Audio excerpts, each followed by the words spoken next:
You know what's harder than being rejected? It's loving someone who's already built walls so high they can't even see you trying. And the cruelest part, sometimes the people who need our help the most are the ones who shove us the farthest away. So, what do we do with that? Let me tell you about my friend Sarah, a woman I love like a sister. Years ago, during her divorce, she turned into someone I barely recognized. Sharp words, silent treatments, pushing me out of her life with every chance she got. I remember standing on her porch one night, groceries in hand, heart in my throat, after she told me she didn't need me. And I almost walked away. I almost let my pride decide for me. I almost let my hurt slam the door. But here's what I realized standing there in the cold. She wasn't pushing me away because she didn't care. She was pushing me away because she was terrified. Terrified that if I saw how broken she felt inside, I'd leave. Terrified that letting someone get close would mean she'd owe them. Or worse, that she'd have to admit she couldn't do it all alone. It's a strange thing, isn't it? The people who are drowning don't always look like they're asking for help. They often look like they're angry at the world, like they're slamming the door on kindness, like they don't want saving. And in those moments, every part of you wants to protect your own heart. Your ego whispers, "You don't deserve this. You're better than this." And maybe that's true, but love, the real, raw, courageous kind of love, isn't about what we deserve. It's about what we choose. I stood on that porch, groceries in hand, and I stayed. Not because I thought I could fix her, not because I wanted to be a hero. I stayed because when people are hurting, what they need isn't someone to solve their problems. They need someone who refuses to walk away when the door gets slammed in their face. They need someone who sees through the anger, through the rejection, through the harsh words, and recognizes the fear beneath it all. Psychologists call it repetition compulsion. It's the heartbreaking pattern where people recreate the very wounds they're afraid of. A person abandoned in the past will push you away today because on some deep, hidden level, they're trying to prove to themselves that abandonment is inevitable, that no one really stays, that love will always fail them in the end. And so they test you over and over. Not because they want to, but because it's the only way they know to keep themselves safe. And here's the soul-shaking truth I've learned. Sometimes love means showing up where you're not invited. Because the invitation was there, it was just written in invisible ink. I once tried to help a colleague who was drowning in stress. His father had passed away unexpectedly. His marriage was hanging by a thread. And every gentle offer I made, every time I asked, "How can I support you?" or quietly left coffee on his desk, was met with coldness, sarcasm, or silence. I remember walking back to my office after one of those moments, shutting the door behind me and feeling the sting deep in my chest. I felt embarrassed, rejected, like I'd crossed a line. I sat there thinking, why do I even try? Why do I care so much when it's so clear I'm not wanted? And that's what rejection does to us, doesn't it? It makes us question our worth. It makes us think we're the problem. But here's the hard, liberating truth I want to say out loud, because no one says this enough. Their rejection wasn't about me. It wasn't about my clumsy, well-intentioned efforts. It was about their pain, their terror of being seen as weak, their fear of needing anyone, because needing might mean being disappointed again. And I get it, I really do. We live in a world that teaches us to hide our wounds, to keep it all together, to act like we're fine even when we're breaking inside. So when someone shows up and says, "I see you're not fine," it's terrifying. It strips away the armor. It threatens to expose what they've fought so hard to hide. And their instinct? Push back, shut you out, Because if they let you in, even for a second, they might crumble. And maybe they're not ready to face what's behind that door. Here's what psychology tells us, and it's something I remind myself of when the sting hits. Rejection activates the same brain regions as physical pain. That's why it feels so sharp. So personal, so hard to shake off. But their pushback, that's not a verdict on your kindness. That's not proof that you're unworthy of closeness. It's a mirror of their struggle, their fear, their unfinished story. And if you hear nothing else, hear this. People don't push you away because you're too much. They push because they're scared that letting you close will cost them more than they can bear. Have you ever watched someone you love put on a mask every single day? Smiling at the world, cracking jokes, acting like everything's just fine, while deep down, you can feel that they're fighting a silent, invisible battle. The long silences after the calls ended. The way he'd retreat behind sarcasm anytime the conversation got too real. I tried to ask. I tried to reach out. But every attempt to get close felt like knocking on a door that would never open. And oh, how lonely that feels. To stand on the other side of that door, loving someone who won't let you in. You question yourself. Am I imagining this? Am I overstepping? Should I stop trying? But what I came to understand is that behind that door was a battle he didn't know how to fight out loud. His silence wasn't indifference. It wasn't that he didn't want me there. It was that letting me in felt like more risk than he could handle. The thing is, we're taught to be strong.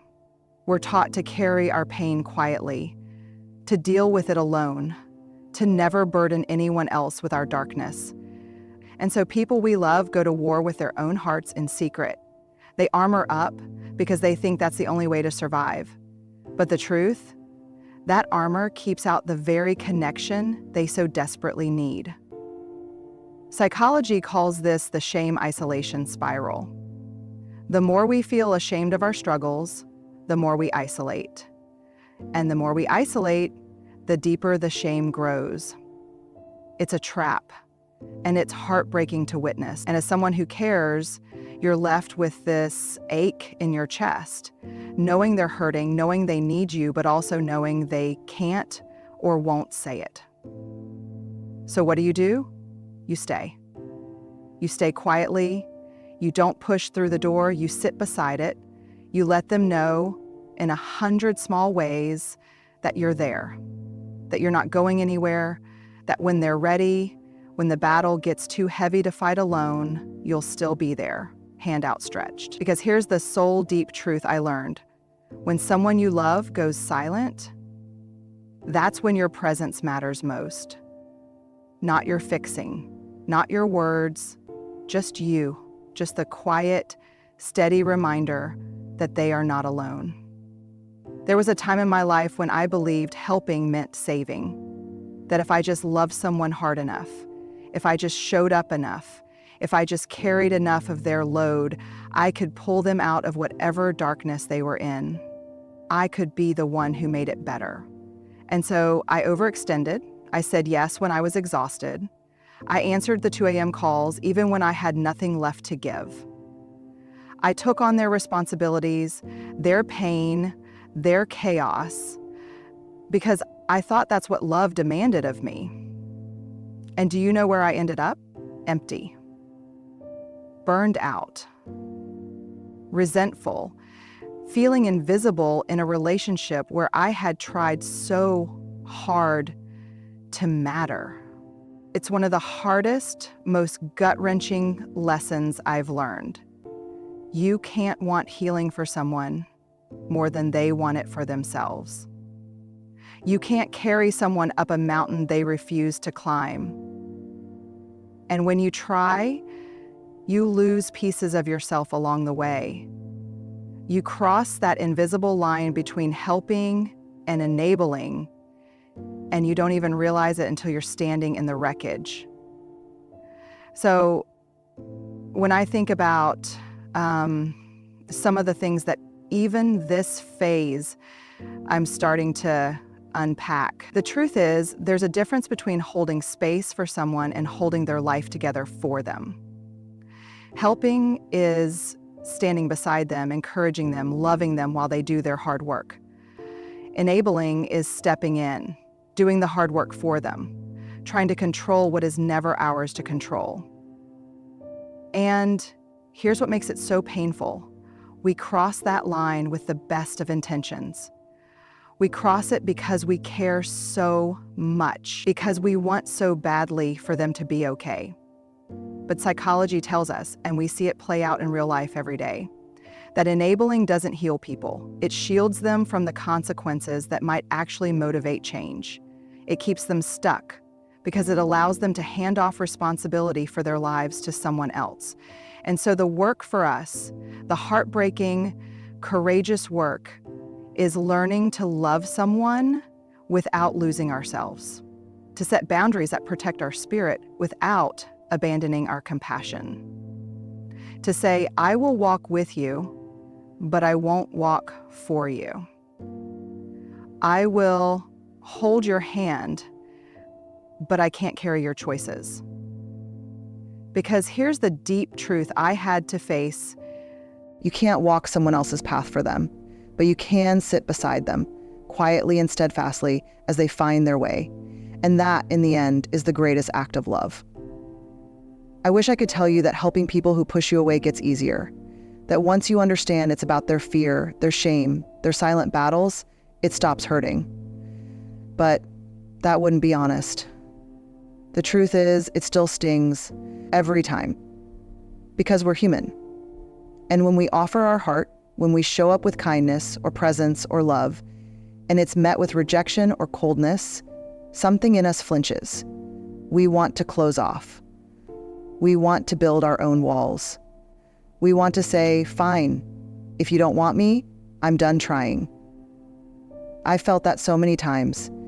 After being pushed away again, after watching my efforts go unnoticed, after hearing words that cut deeper than the person probably even intended, I've sat alone, wondering why I keep doing this, why I keep risking my heart for people who seem to want nothing from me.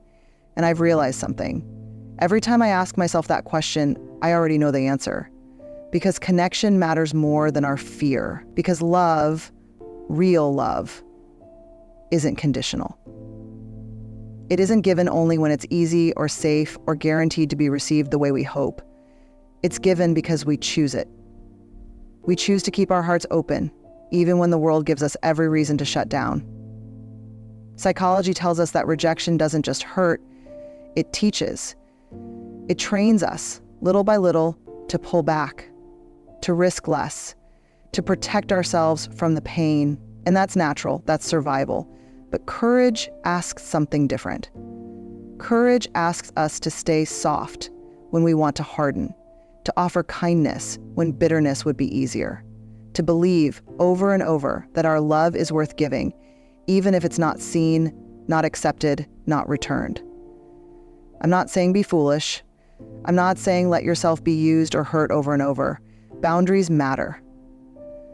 But there's a difference between protecting your heart and closing it. And the people who push you away, deep down, they're hoping, praying that someone, anyone, will love them enough to stay. And that's where we come in. That's where our courage shows up. In the quiet moments when we decide, I will not let this world make me hard. I will not let rejection teach me to stop offering love. I will risk it again and again. Because here's the truth I hold on to, especially on the days it hurts most. To help someone who pushes you away is to plant seeds in frozen ground, believing with all your heart that spring will come. So, if you've been pushed away by someone you're trying to help, take a deep breath. Your love isn't wasted. Your presence is felt, even when unspoken. And sometimes the bravest thing you can do is stay gentle in a world that teaches us to harden